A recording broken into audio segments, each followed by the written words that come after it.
Živijo, jaz sem preiskovalka Ker. Družim se z Jazz Gitar Back Bassin.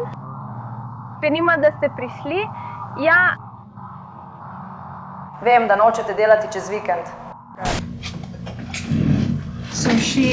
Torej, ko si rekla, da je najboljši način, da to naredimo v tišini, je bilo to preden ali potem, kot je povedala za zadnja vrata? Ne. Ker si mi povedal, veš. Najboljši način bi verjetno bil, da to narediš potiho. Če daš krompir na... Vprašala bi me o blazini, kot da bi to uničilo delo za tišino. Povedati mi moraš resnico. Vem, da si mi prej povedala laž, ampak si vedela, da si mi jo povedala. In potrebovala si nekaj časa, ampak si priznala, da si mi lagala. V redu. V sebi moraš najti moč, da storiš enako, ker si na poti, po kateri nočeš iti. Nisem mu rekla, naj koga ubije. Nisem nikomur rekla, naj koga ubije. V redu. Kaj si mu potem rekla? Tega ne bi naredila. Kaj si mu rekla, naj naredi? Samo pazi, kar ti pravim, vemo več, kot misliš. In dajem ti to eno priložnost, da mi poveš resnico.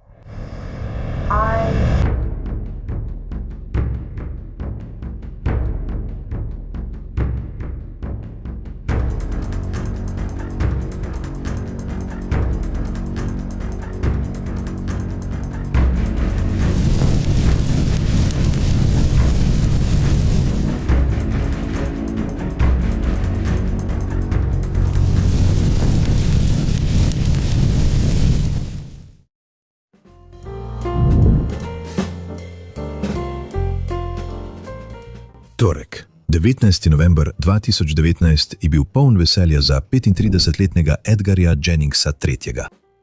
Kot profesionalni igralec iger je imel eno stvar še raje kot Madden Football, svojo mlado hčerko. Na ta dan sta skupaj praznovala njen 4. rojstni dan. Počakaj. To je polepšalo mojo rojstnodnevno zabavo, oči. Tvoja najboljša rojstnodnevna zabava v vseh 4 letih. Ja. Hvala, tadi. Ni za kaj, draga. Zelo te imam rad. Tudi jaz te imam rada. Žal je bil tisti dragoceni družinski trenutek ob koncu večera, zadnjič, ko je videla svojega očeta živega. Ena oseba je umrla po očitnem vdoru v dom v Fort Walton Beachu. Klic na številko 911 je malo po polnoči poslal namestnika šerifa iz okrožja Okaloosa na kraj dogodka. Klicatelji so povedali, da je nekdo poskušal vdreti v hišo in da so slišali strele. Namestniki so našli trupla moškega. Še vedno zbirajo dokaze in niso objavili nobenih drugih podrobnosti. Ob 23:48. Policisti so se odzvali na stanovanje Edgarja Jenningsa, potem ko je več klicateljev na 911 prijavilo možen vlom. Nekaj trenutkov kasneje so prejeli dodatne klice o strelih in moškem, ki je kričal na pomoč. Ko so policisti prispeli, so našli Jenningsa pred njegovim stanovanjem z očitno strelno rano v glavo. Na kraju dogodka so ga razglasili za mrtvega.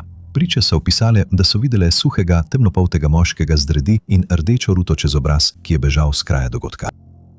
V tistem trenutku so imeli preiskovalci zelo malo informacij. Ugotoviti so morali, kaj se je zgodilo, kdo je odgovoren in ali obstaja kakršnakoli nadaljna nevarnost. Ko so detektivi začeli slediti dokazom, se je izkazalo, da je bil motiv za streljanje nepričakovan in zelo zaskrbljujoč.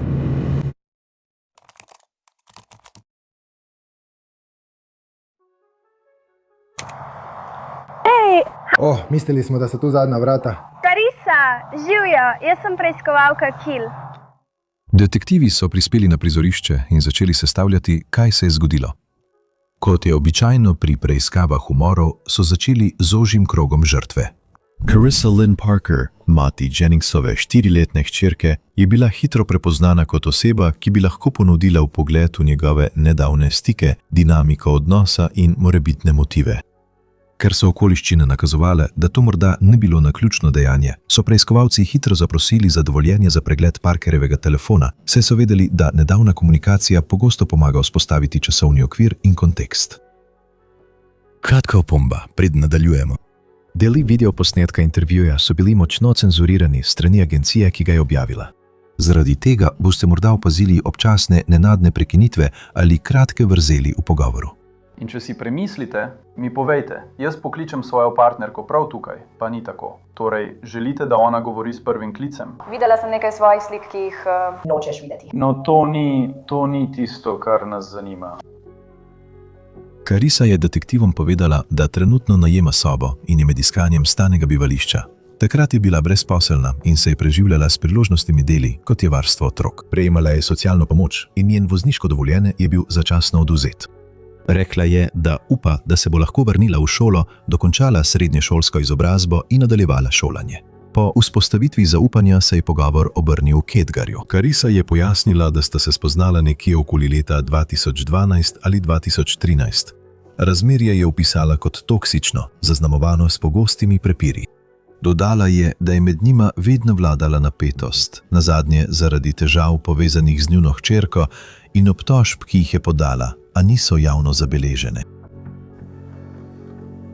Ali je bil kakšen trenutek, ko se je vajin odnos z Edgarjem nekako, nočem reči, poslabšal, ampak kaj bi lahko povzročilo vso to napetost med vama? Mislim, sta bila do zdaj običajno... Sva se razumela, potem pa se je razjezil name. Se znese name. Bilo je veliko primerov, ko je bil do mene odkrito nespoštljiv.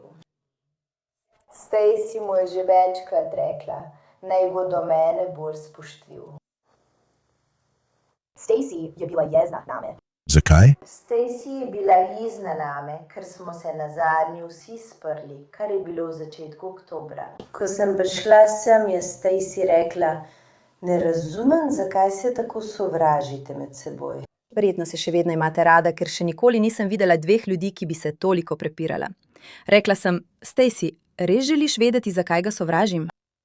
In to je zato, ker je lani, ko sta se prvič preselila v svoje stanovanje, ko smo prišli tja za noč čarovnic, Edgar poskušal imeti spolni odnos z mano, medtem ko je bila Stacy v kadi. Nikoli nisem nič povedala Stacy. In ker nisem nič povedala Stacy, pravi, da sem bila zaradi tega nelojalna. In zaradi tega je bila jezna. To je edina stvar, zaradi katere je bila jezna name. Detektivi so Carisso vprašali, kako je prvič izvedela, da je bil Edgar ubit. Pojasnila je, da je tistega jutra poklicala njegovo mamo zaradi nepovezane zadeve in prav med tem pogovorom je izvedela za njegovo smrt. Poklicala sem, rekla sem, pozdravljeni, gospa Linda. Rekla je, ne bom mogla, ravno brem ven. Brem zdravniku, moram zdravniku. In rekla sem, upam, da je vse v redu.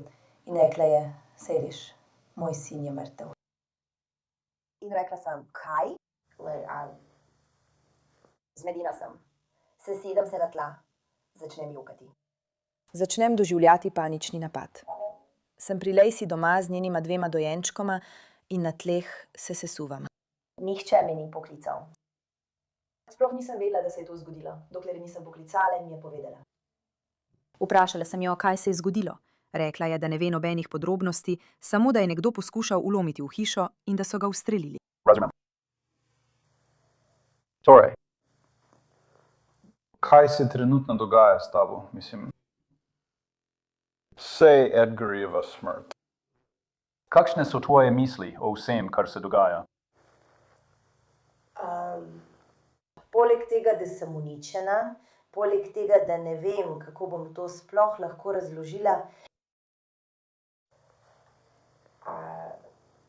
iskreno povedano, težko dojamem celo to situacijo. Mislim, to mora biti težka situacija. Mislim, si govoril s kom od njegovih drugih? Si danes govoril s Stacy? Poskušala sem jo poklicati potem, ko sem govorila z Edgarjevo mamo. Ni se oglasila na telefon.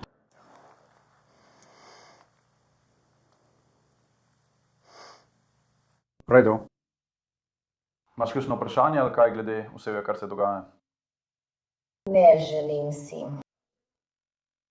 Želim. Razumem. In bom. In odšli bomo ven. Samo na hitro bom vzel kratek odmor. Grem govoriti s svojim nadzornikom, da vidim, kaj se dogaja.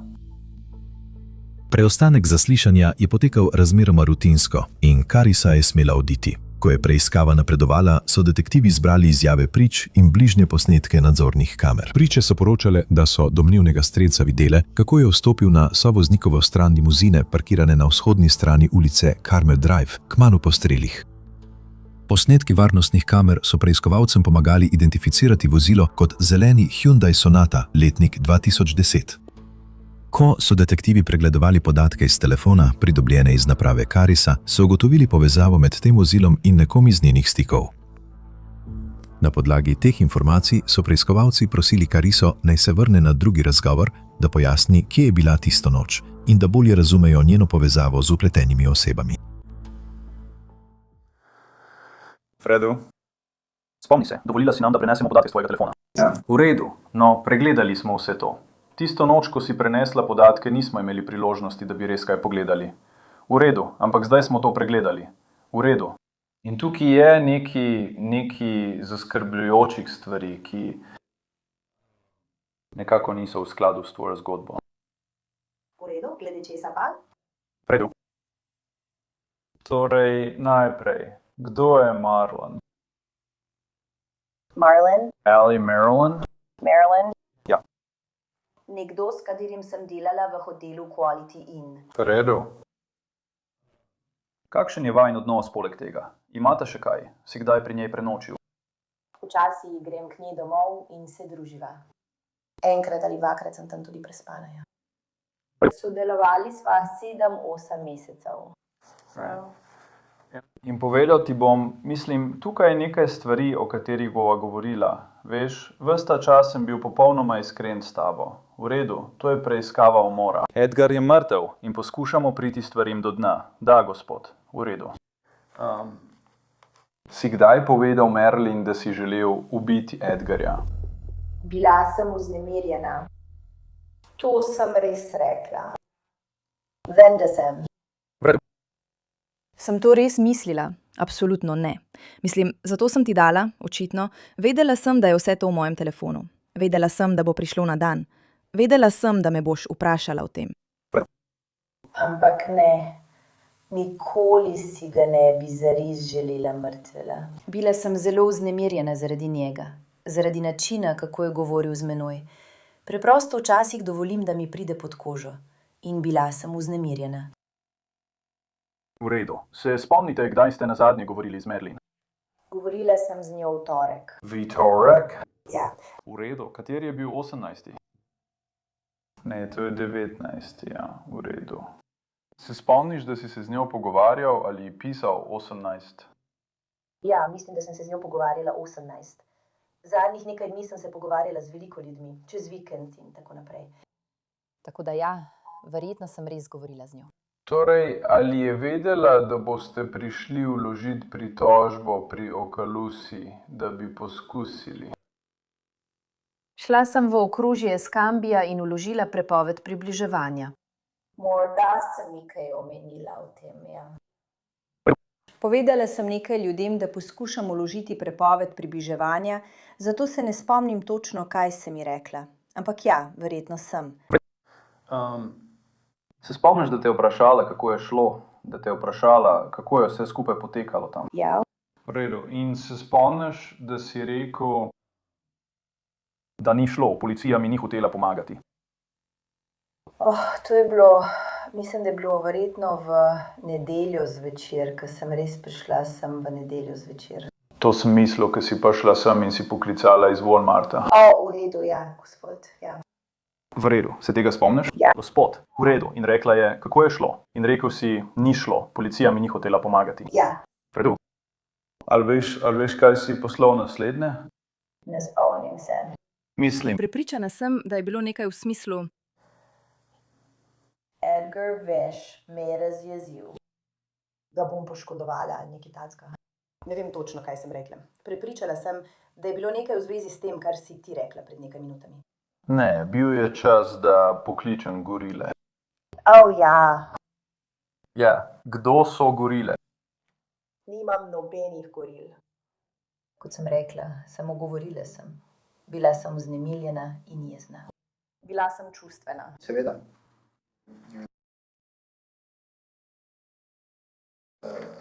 kar malo prepirljivo glede tega, ne? Ne, nimam nobenih goril, nimam jih.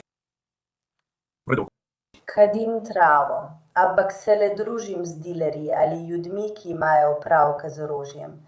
Ne družim se z nikomer. Kot so oni, mislim, res ne. Povej mi malo o tem, kaj si počel 19. Kaj se je dogajalo s tabo 19., kar je bil torek? Jazz in Lacey sva bila nekaj časa skupaj. Šla sem k Lacey domov. Večerja sva. Šla sem k sestrični na obisk svojo sestro, ker moja sestra tam nekaj časa živi. Ja, to je njena hiša, ampak moja sestra živi pri njej. In šla sem tja, da bi se malo družila. Bila sem vznemirjena, ker sem želela govoriti s svojo sestro. Tako da sem šla tja, potem pa sem se vrnila v Laceyno hišo. Vredo. Torej, ob 80 se spomniš, ko si govoril o tem, da bi rad dobil avto. Kaj misliš z avto? Saj vem, kaj je avto, ampak... Ja, avto on Kyrie. Vredo. Ja. V redu, zakaj si poskušal dobiti avto? Šla sem v trgovino z živili. Da grem v trgovino z živili. Ja, imela sem svojo kartico za prehranske bone. Dovolila sem Kiri, da si priskrbi nekaj živil v svoji hiši. Ima 2 otroka. Trenutno čaka, da ji odobrijo prehranske bone. Tako da sem šla, to smo počeli. V katero trgovino ste šli? Šli smo v Walmart. Smo v Walmartu, ki ga ne poznam. Na cesti, Mobile Highway. Avtomobil, v redu? Kdo je TG? Samo moj prijatelj. Poznaš njegovo ime? Poznam ga samo kot TG. Od njega imam svojo travo. Če sem iskrena s tabo, se pravzaprav vozim stran od njega. Vredo. Želim iti mimo nekoga. Si njegov prijatelj na Facebooku? Yes. V redu, kako mu je ime? Kako mu je ime na Facebooku? TG. Ni Gun. Oh. Ne, to je TG Phillips na svojem. Ja. Želim mu pokazati. Ja.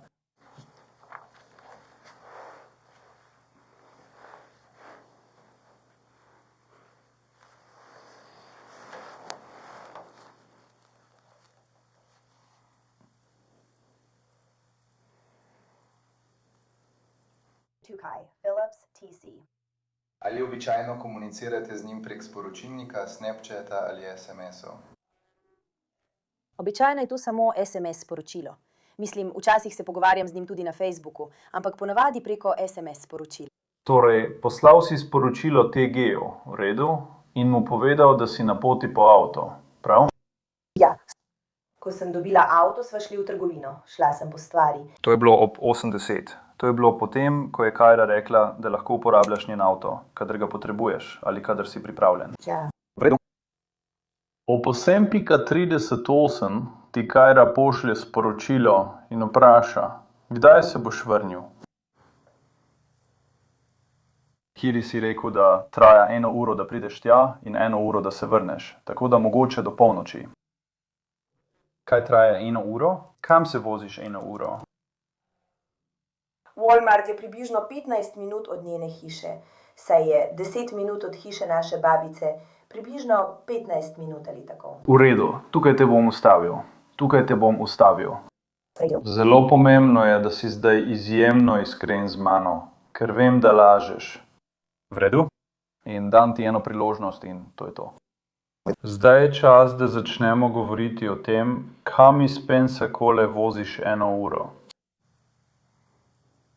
Gospodična Karisa, dejva. Kaš? Ne, odgovori mi. Kaj traja 1 uro? Koliko časa potrebuješ, da prideš sem? Potrebovali sva 1,5 ure. V redu. In potem še 1 uro, da se vrnem. Torej, mogoče do polnoči. In govoriš o tem ob 8:30. Govoriš o tem ob 8:30. Ampak bila sem nazaj pri Lacey doma veliko prej. In Lacey ti lahko to pove. Verjetno sem bila nazaj pri Lacey doma že okoli 10:30. V redu. Z avtom? In odšla sem. Moj bratranec me je odložil pri Laceyni hiši. Njen avto sem odpeljala nazaj k njej domov. Nisi pustila nikomu drugemu voziti tega avta? Ne.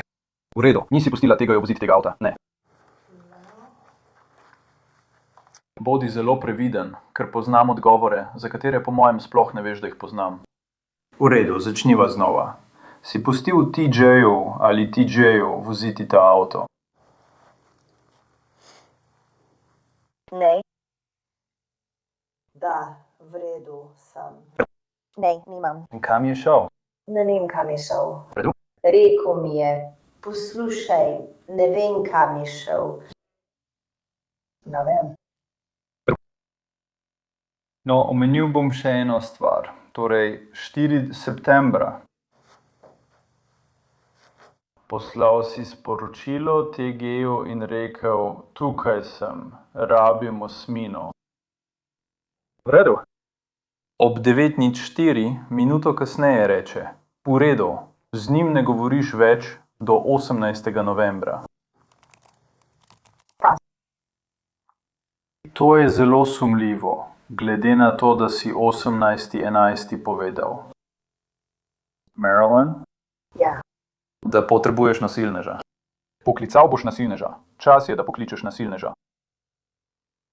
V redu. Ni. Gospod, v redu. Tukaj je problem. Poveš mu, da sem na poti po avto in on reče, velja. V redu. In potem imaš telefonske pogovore z njim, očitno sodeč po sporočilih. V redu. In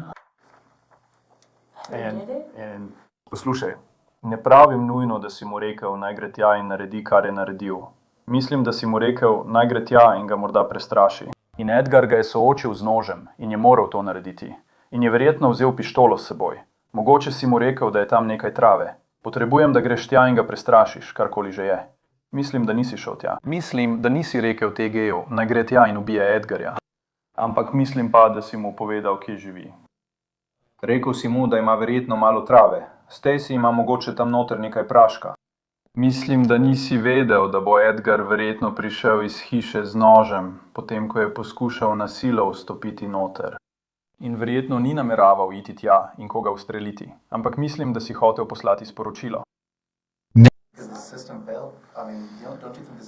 Bil si na koncu z živci. Rekel si, da ti policaji ne bodo pomagali. Policaji ti ne bodo pomagali. Čas je, da pokličeš nasilneža. O moj bog. TG na Facebooku velja za nasilneža. Ni na Facebooku. Ime mu je bilo TG Phillips. Ravno sem ti to pokazala. V redu, no, v drugih bazah podatkov je označen kot nasilnež. To je vzdevek. No, tega nisem vedela. No, to je še eno naključje. Preprosto se ne izide. V redu, ampak res mi moraš povedati resnico. Vem, da si mi prej lagal, ampak si vedel, da si mi lagal. Potreboval si nekaj časa, ampak si priznal, da si mi lagal. V redu, v sebi moraš najti moč, da storiš isto, ker si na poti, po kateri nočeš iti. Nisem mu rekla, naj koga ubije. Nisem nikomur rekla, naj koga ubije. V redu, kaj si mu potem rekla? Tega ne bi naredila. Kaj si mu rekla, naj naredi? Samo pazi, ker ti pravim, vemo več, kot misliš in ti dajem to eno priložnost, da mi poveš resnico. Povedala sem mu samo, kaj se dogaja. Povedala sem mu, da živi v Fort Waltonu. Nisem mu dala točnega naslova. Ne vem, kako ga je izvedel. V redu. Res ne vem. V redu. Ti je povedal, kaj je naredil ali kaj se je zgodilo? Ne, res nisem sploh govorila z njim od večera 19. In vrnil se je tako hitro, da sem mislila, da sploh ni šel. Ne. Do tega trenutka so detektivi sumili, da ima Carissa več informacij, kot jih je sprva razkrila. Toda samo sum ni bil dovolj. Potrebovali so potrditev, ne le posrednih povezav. Približno 2 tedna kasneje so preiskovalci dosegli velik preboj. V sodelovanju s sodelujočo osebo so detektivi organizirali nadzorovan telefonski klic s Carisso. Med pogovorom je Carissa strelca omenila kot TG, kar je vzdevek za Jordana Phillipsa, in priznana, da ga je tisto noč peljana do Edgarjevega doma. Po navedbah preiskovalcev je Carissa opisala, kako se je TG-ju potožila v svojih stalnih težavah z Edgarjem, ko se je situacija zaostrila. TG naj bi izvlekel strelno orožje in ji rekel, naj ga odpelje do hiše. Rešil naj bi problem kar tam in takrat.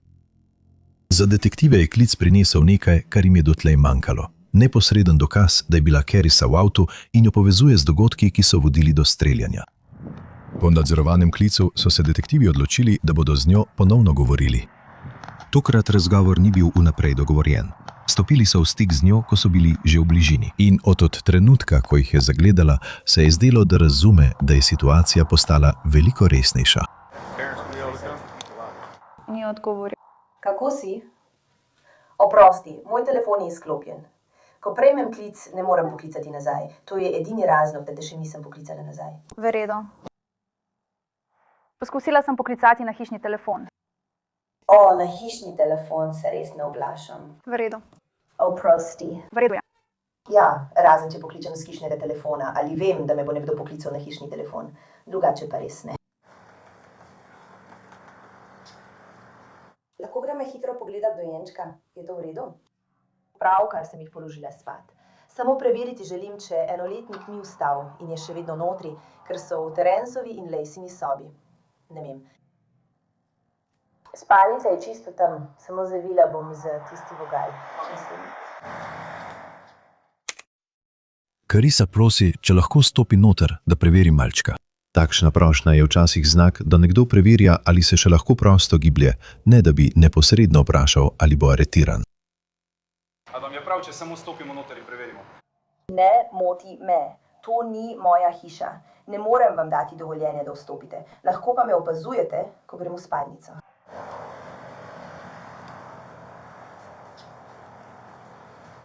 To je v naši pristojnosti, zato to ni naša odločitev. To je Terence, če lahko samo za trenutek počakate. Ste že? V redu. Ali je Terence na poti? Rekel je, da bo tu čez približno 30 minut. V redu, vsaj toliko. Kaj ste rekli, 30 minut? 30. Torej, Terence je tam in nekaj dela za službo. Rekel je, da lahko nekdo pride sem, ampak bo trajalo približno 30 minut. Ker so na drugem koncu Presti. Torej, prišla sem, ker imam nove informacije, o katerih bi rada govorila s tabo. Ampak nočem tega početi, medtem ko otroci tekajo naokoli in vse to. Vem, da je to malo nadležno, ampak če si pripravljena iti z nami, te lahko odpeljemo nazaj v mojo pisarno. Mislim, lahko si uredim prevoz. Lahko le koga pokličem, da pride v 30 minutah in me odpelje tja.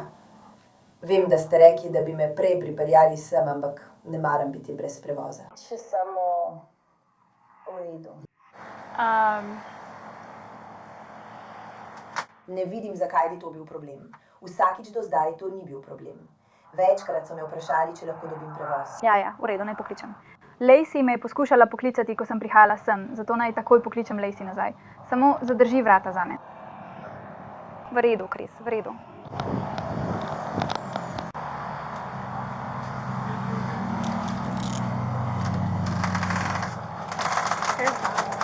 A prihaja?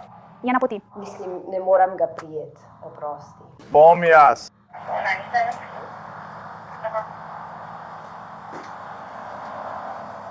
Ali otroci spijo? Ne, dojenček redno spi. Kako daleč je Lacey? Ne vem, res ne vem. Blue Angel Parkway. Je že na poti sem. Morali so zamenjati tovornjak.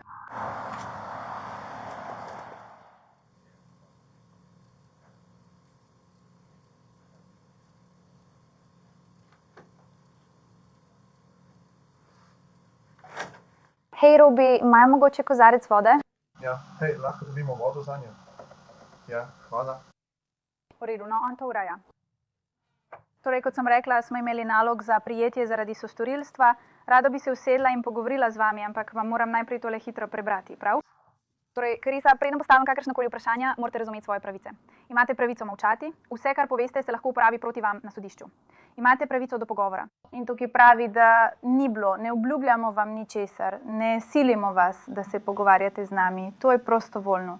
Želimo, kot ste rekli, zato sem vas poklicala danes zjutraj in ni smešno, bila sem zaskrbljena. Dobili smo informacije, da to veste.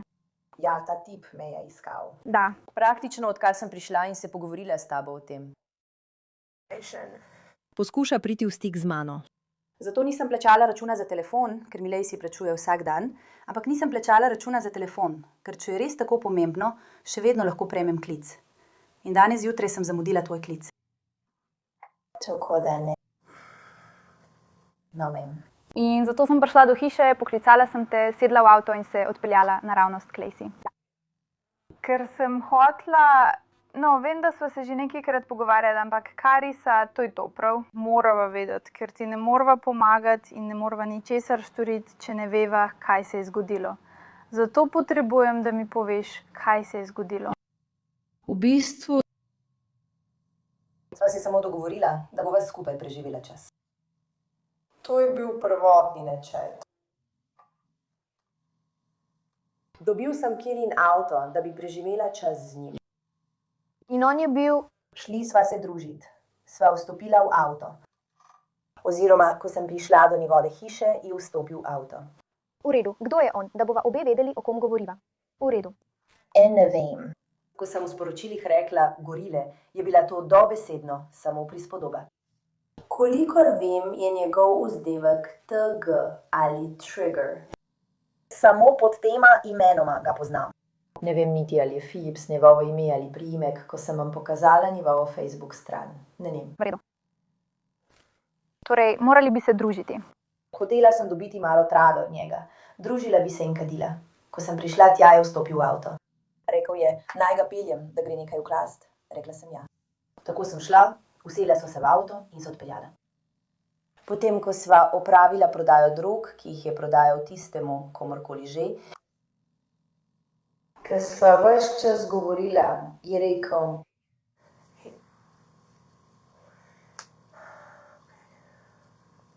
Oprosti, vzemi si čas. v redu. Ko sva opravila prodajo, je rekel, kaj se dogaja? O tem, kaj se dogaja. Zaupala sem kar nekaj ljudem. Bila sem zelo jezna na Edgarja. Seveda. Ampak nisem bila tako jezna, da bi si dejansko želela. Ljudje rečejo veliko stvari, ko so jezni. Tako da, ko je rekel, kaj se dogaja,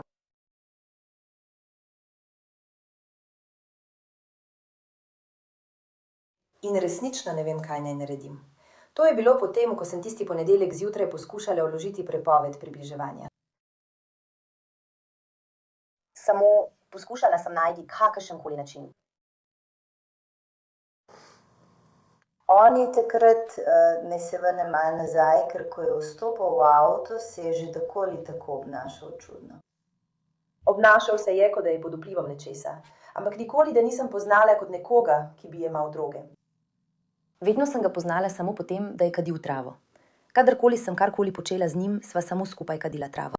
Ampak obnašal se je, kot da mu je adrenalin skoraj da podivjal.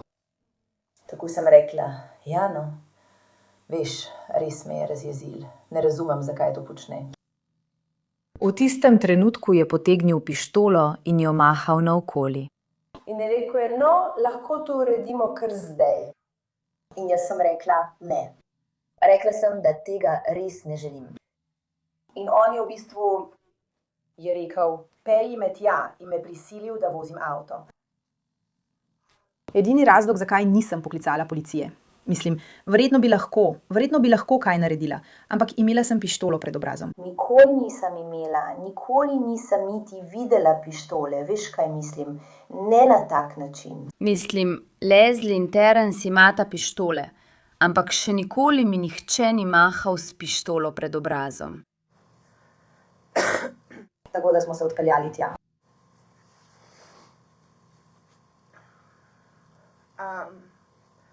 Poskušala sem da peljati k napačni hiši, ampak mi res ni verjel. Ne vem. Mislim, ali je bilo to grozeče, ali pa se je samo delal frajerja in rekel, lahko to uredim zate. V bistvu mi je rekel, pokazala mi boš, kje je in jaz bom to uredil. Nisem mislila, da je dovolj nor, da bi to res naredil. Res nisem. Šli sva tja. Povedala sem mu, katera hiša je bila. Rekel mi je, naj ga počakam. Tako zelo sem si želela odpeljati, ampak me je bilo preveč strah. Nisem vedela, kaj naj naredim na poti nazaj. Rekel je, Kellyos. Slišala sem strele. In se je vrnil v avto. Sploh ne vem, odkud je prišel, ker je prišel od zadaj, kjer sem bila jaz. Samo sedela sem nekako na koncu ceste. Prišel je od zadaj, skočil je v avto. Alf. Bila sem otrpla. On je rekel, pojdi. In jaz sem nekako, in on je spet potegnil pištolo ven, ali pa jo je še vedno držal v roki, ne vem točno. In potem sem slišala klik in rekel je, pojdi. Tako da sem šla. In jazz. Ne vem, samo vozila sem. Carissa je trdila, da je tega ukrepal na lastno pest, potem ko se je potožila o svojih stalnih težavah z Edgarjem. Zanikala je, da bi sodelovala pri kakršnemkoli načrtovanju ali kdajkoli prosila, naj Edgarju kdo škoduje. Carissa je bila obtožena pomoči storilcu po kaznivem dejanju na podlagi trditev, da je domnevnega strelca peljala na kraj dogodka in z njega, ter o tem kasneje, ni obvestila organov pregona. Naslednji dan je družina Jennings vložila zahtevo za skrbništvo nad njuno hčerko. Preiskovalci so že identificirali domnevnega strelca kot Jordana Phillipsa. 4 dni kasneje so ameriški maršali našli in aretirali 24-letnega moškega v Pensacoli. Med zaslišanjem je Phillips sprva zanikal vpletenost. Omenil je, da je bil tistega dne prej odpuščen z dela, kar so preiskovalci menili, da je morda prispevalo k njegovemu duševnemu stanju. Ko se je zaslišanje nadaljevalo, je Phillips priznal, da je bil on strelec, vendar je trdil, da je imel razlog za svoje dejanje, kar pa je bilo v nasprotju s Carissino različico dogodkov. V tej stavbi je še ena oseba, ki je v podobni situaciji in mislim, da nima cigaret. Skoraj sem končala, imam samo še nekaj vprašanj, prav?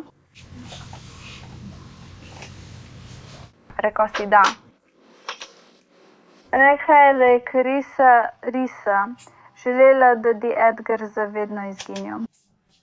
Mislim, da je bilo to oktobra, popravi me, če se motim. Bilo je ali oktobra, res ne vem.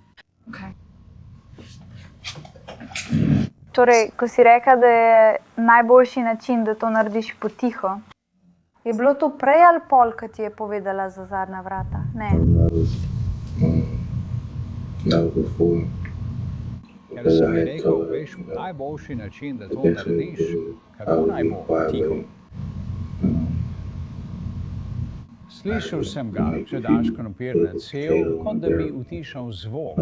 Ali pa me je vprašala za blazino, kot ali blazina utiša zvoke ali ne. Nisem govoril o krompirju. Rekla je nekaj v smislu, imam $13, veš, lahko greva v Walmart in kupiva krompir, karkoli. Januarja 2020 je velika porota obtožila oba obtoženca za umor prve stopnje s predomišljajem. Vendar pa, kar ni presenetilo nikogar, primer nikoli ni prišel na sojenje. Namesto tega je bil, tako kot večina kazenskih primerov v ZDA, rešen s sporazumi o priznanju krivde. Carissa Parker je priznala krivdo za umor druge stopnje s strelnim orožjem. V zameno je prejela 53 let zapora, od tega 25 let obvezne kazni. Jordan Phillips je priznal krivdo za umor druge stopnje s strelnim orožjem in posedovanje strelnega orožja strani že obsojenega storilca kaznivega dejanja. Kljub temu, da je bil obsojen po 2 točkah, je bila njegova kazen 40 let, prav tako z obveznim minimumom 25 let. Če gledamo zgolj na izrečene kazni, se zdi, da je Jordan Phillips prejel ugodnejšo ponudbo, čeprav je bil strelec, ki je dejanje priznal in že prej obsojeni storilec kaznivega dejanja. Zakaj je temu tako? Sodišča pogosto menijo, da je oseba, ki organizira ali sproži kaznivo dejanje, prav tako kriva, če ne celo bolj, kot tisti, ki ga izvede. Morda se je prav to zgodilo tukaj. Vendar pa je poleg pravnih posledic pri tem primeru še posebej težko sprejeti to, kako malo je bilo potrebno, da so stvari ušle izpod nadzora. Kar se je začelo kot frustracija zaradi domnevnega osebnega spora, se je nenadoma stopnjevalo v izredno nasilje, ki ga je zagrešil nekdo, ki žrtve sploh ni poznal. Moški je mrtev. Otrok je izgubila očeta, dva človeka pa se zdaj soočata z desetletji za zapahi. Kakšno je vaše mnenje o tem primeru? Menite, da je izrečena kazen poštena? Kot običajno lahko svoje misli delite v komentarjih.